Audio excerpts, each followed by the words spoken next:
दोस्तों आज की इस वीडियो में मैं आपको राम फिनकॉर्प लोन एप्लीकेशन पर पर्सनल लोन अप्लाई करने का एक सही तरीका बताने वाला हूं, जहां पर आप आधार कार्ड पैन कार्ड के बेस पर अगर आपका सिविल स्कोर लो है तो आप पर्सनल लोन के लिए अप्लाई कर सकते हैं। और राम फिनकॉर्प लोन एप्लीकेशन पर आपको मैक्सिमम 8 लाख रुपए तक का पर्सनल लोन आधार कार्ड पैन कार्ड के बेस पर मिलता है। सो दोस्तों ऐसा ही नहीं, जब हमने यहाँ पर लोन के लिए अप्लाई किया तो मेरे को यहाँ पर पूरे 80,000 रुपये का लोन 12 महीने यानी कि 1 साल तक के लिए मिला है। 25,500 रुपये का लोन 3 महीने के लिए मिला है। 51,000 रुपये का लोन 6 महीने के लिए मिला है। और अगर मेरे को कम समय के लिए लोन लेना है, जैसे कि 15 दिन, 16 दिन, 18 दिन या 30 दिन, तो ऐसे में मेरे को 38,800 रुपये का लोन मिला है। सो इस लोन को हम अपने बैंक में कैसे ट्रांसफर करते हैं, आज की इस वीडियो में मैं आपको लाइव प्रूफ प्रोसेस दिखाने वाला हूं। पर उससे पहले आप इस वीडियो को पूरा देख लें ताकि लोन अप्लाई करते समय आप कोई मिस्टेक ना करें और आपकी जो एप्लीकेशन है वो रिजेक्ट ना हो पाए। सो लोन अप्लाई करने का जो डायरेक्ट लिंक है मैंने आपको वीडियो के डिस्क्रिप्शन में दिया है, उस लिंक पर क्लिक करके आप लोन के लिए अप्लाई कर सकते हैं। अब लोन अप्लाई करने के लिए वीडियो के डिस्क्रिप्शन में आपको डायरेक्ट लिंक मिलेगा। जैसे ही आप लिंक पर क्लिक करेंगे आपके सामने ये वाला पेज आएगा। सबसे पहले यहाँ पर आप अपना मोबाइल नंबर डालेंगे। मोबाइल नंबर डालने के बाद नीचे देखने को मिलेगा गेट ओटीपी, यहाँ पर आप क्लिक करेंगे। उसके बाद आपके मोबाइल नंबर पर एक ओटीपी आएगा, ओटीपी यहाँ पर डालेंगे। ओटीपी डालने के बाद वेरीफाई ओटीपी पर क्लिक करेंगे। अब उसके बाद आपका जो मोबाइल है वो वेरीफाई हो जाता है और आपके सामने आता है यहाँ पर आप इंस्टेंट लोन ले सकते हैं पूरे 8 लाख रुपए तक का। लोन लेने के लिए नीचे आपको कुछ फील्ड देखने को मिलती हैं, जैसे कि पैन नंबर, पिन कोड और उसके बाद लोन का पर्पस। तो ये फील्ड हमें भरनी होती है। तो जहां पर आपको देखने को मिलेगा पैन नंबर, यहाँ पर अपने पैन कार्ड का नंबर डालेंगे। उसके बाद नीचे अपना पिन कोड बताएंगे और नीचे लोन पर्पस है, यहां पर आप क्लिक करेंगे। मल्टीपल लोन के पर्पस हैं, किसी एक पर्पस को यहां पर आप सिलेक्ट करेंगे। तो यहां पर मैं पर्सनल इमरजेंसी को सिलेक्ट करूंगा। उसके बाद कंटिन्यू पर क्लिक करूंगा। कंटिन्यू पर क्लिक करने के बाद यहां पर हमारा जो पैन कार्ड है उसकी डिटेल देखने को मिलती है। सो यहां पर मेरा नाम आ गया, डेट ऑफ बर्थ आ गई और मेरा जो है पैन कार्ड का नंबर आ गया। अब हमारी ही डिटेल है, सबसे पहले आप इसको चेक कर लेंगे और चेक करने के बाद नीचे आपको एक ऑप्शन देखने को मिलेगा यस कन्फर्म, इस पर आप क्लिक करेंगे। क्लिक करने के बाद हमारे सामने आता है एम्प्लॉयमेंट डिटेल, ऊपर आपको देखने को मिलेगी मंथली इनकम। तो सबसे पहले आप यहां पर अपनी मंथली इनकम बताएंगे, आपकी एक महीने की इनकम कितनी है। उसके बाद देखने को मिलेगा एम्प्लॉयमेंट टाइप, यहां पर आप एक सैलरीड कस्टमर हैं या सेल्फ एम्प्लॉय हैं, यहां पर आप सेलेक्ट कर लेंगे। उसके बाद है select your mode of income, आपको जो इनकम होती है आपके बैंक अकाउंट में पैसे ट्रांसफर होते हैं या आपको कैश मिलता है या चेक मिलता है, किसी एक फील्ड को सिलेक्ट करेंगे। और उसके बाद है select your salary income diet, यानी कि महीने की किस तारीख को आपको सैलरी मिलती है, कोई एक डेट यहां पर सिलेक्ट कर लेंगे और उसके बाद यहां पर कंटिन्यू पर क्लिक करेंगे। अब उसके बाद यहां पर finding best offer for you, हमारे लिए लोन का ऑफर बताया जाता है। अब उसके बाद हमारे सामने यहां पर हमारा लोन का ऑफर निकल कर आ चुका है। यहां पर हमारे सामने मल्टीपल ऑफर आए हैं, यानी कि एक ऑफर, 2 ऑफर, 3 ऑफर और 4 ऑफर।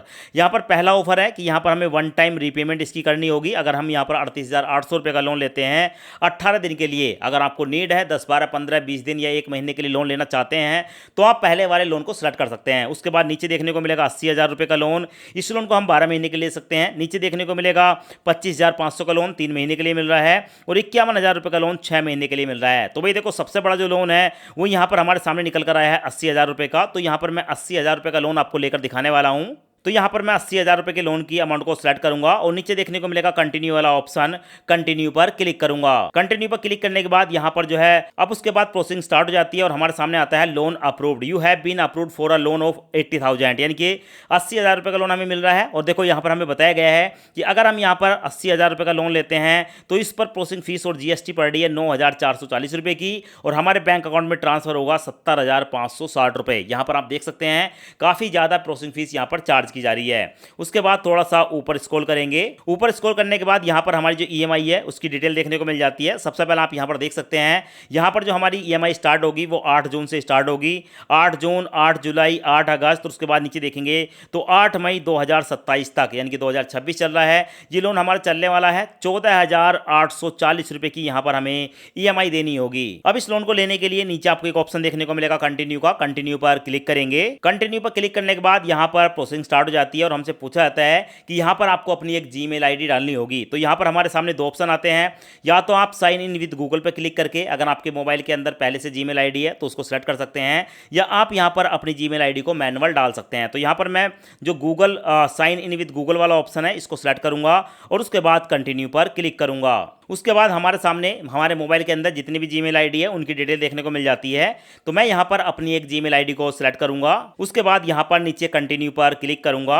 कंटिन्यू पर क्लिक करने के बाद हमारी जो जीमेल आईडी है वो यहाँ पर जो है सिलेक्ट हो जाती है और उसके बाद हमारे सामने आता है कि हम जिस बैंक खाते में इस लोन को लेना चाहते हैं अपने बैंक अकाउंट की डिटेल यहाँ पर डालेंगे। तो सबसे पहला आप यहाँ पर अपने बैंक अकाउंट नंबर डालेंगे, फिर से अकाउंट नंबर डालेंगे, उसके बाद अपने बैंक का एफएससी कोड डालेंगे। अब उसके बाद आप यहाँ पर देख सकते हैं हमारी जो पूरी डिटेल यहाँ पर आ चुकी है और हमारा जो बैंक है पंजाब नेशनल बैंक वो यहाँ पर देखने को मिलेगा। अब उसके बाद सबमिट पर क्लिक करेंगे। उसके बाद हमारे बैंक अकाउंट में 1 रुपया ट्रांसफर किया जाता है और अगर यहाँ से 1 रुपया बैंक में ट्रांसफर होता है तो इसका मतलब है कि हमारा जो बैंक खाता है वो एक्टिव है। उसके बाद यहाँ पर अपना मोबाइल नंबर डालेंगे। मोबाइल नंबर डालने के बाद नीचे ऑथेंटिकेट पर क्लिक करेंगे तो हमारा जो बैंक अकाउंट है वो यहाँ पर देखने को मिल जाता है। हमारा पंजाब नेशनल बैंक आ चुका है। अब यहाँ पर जो हम लोन ले रहे हैं इसकी हर महीने ईएमआई हमारे बैंक से काटी जाएगी, उसकी परमिशन देनी होती है, जिसके लिए हमारे पास 2 ऑप्शन होते हैं। या तो आप डेबिट कार्ड की मदद से, ठीक है, यहाँ पर जो है अपना ऑटो डेबिट इनेबल कर सकते हैं, या अगर आपके पास नेट बैंकिंग है तो आप उसका भी यूज कर सकते हैं। मैं यहाँ पर डेबिट कार्ड को सिलेक्ट करूंगा, उसके बाद ऑथेंटिकेट पर क्लिक करूंगा। ऑथेंटिकेट पर क्लिक करने के बाद हमारे बैंक की डिटेल आ जाती है। हमारा बैंक का अकाउंट नंबर आ गया, आईएफएससी कोड आ गया, हमारा नाम आ गया और हमारा सेविंग अकाउंट है उसकी डिटेल देखने को मिलेगी। उसके बाद फिर से ऑथेंटिकेट पर क्लिक करेंगे। अब उसके बाद हमारे सामने नया स्टेप आता है और यहाँ पर देखने को मिलेगा प्रोसीड वाला ऑप्शन। प्रोसीड पर क्लिक करेंगे। अब उसके बाद हमारे सामने ये वाला पेज आता है। हमारा जो डेबिट कार्ड है उस डेबिट कार्ड के 16 नंबर यहाँ पर डालेंगे और हमारा जो डेबिट कार्ड है वो कब एक्सपायर होगा उसकी, ठीक है, मंथ एंड ईयर यहाँ पर सेलेक्ट करेंगे और उसके बाद यहाँ पर देखने को मिलेगा 4 डिजिट सीवीवी नंबर।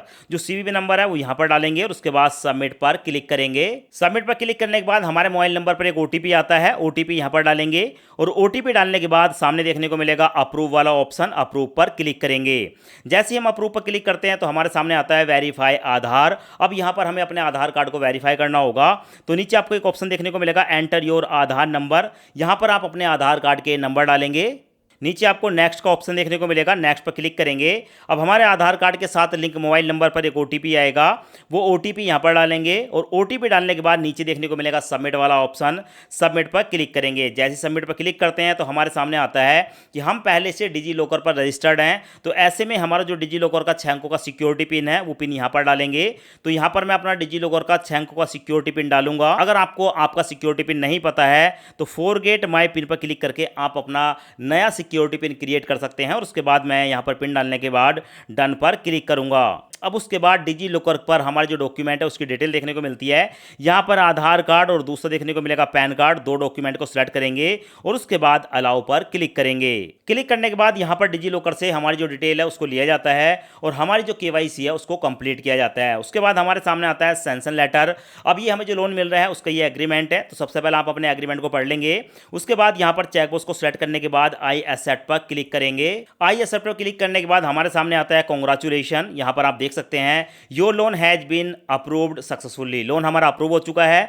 80,000 रुपए का जो लोन है वो हमारे बैंक अकाउंट में ट्रांसफर किया जा रहा है और कुछ ही मिनट के अंदर ये जो लोन है वो हमारे बैंक अकाउंट में सक्सेसफुली ट्रांसफर कर दिया जाता है। सो दोस्तों, ये जो लोन है इस लोन को मेरे बैंक अकाउंट में आने में 1 से लेकर 2 मिनट का समय लगा था, बल्कि उससे भी पहले ये जो लोन की अमाउंट थी वो हमारे बैंक अकाउंट में ट्रांसफर हो चुकी थी। तो यहां पर आप देख सकते हैं, सबसे पहले आपके सामने है 80,000 रुपए के लोन में से प्रोसेसिंग फीस काटने के बाद 70,560 रुपए हमारे पंजाब नेशनल बैंक में सक्सेसफुली क्रेडिट कर दिए गए हैं।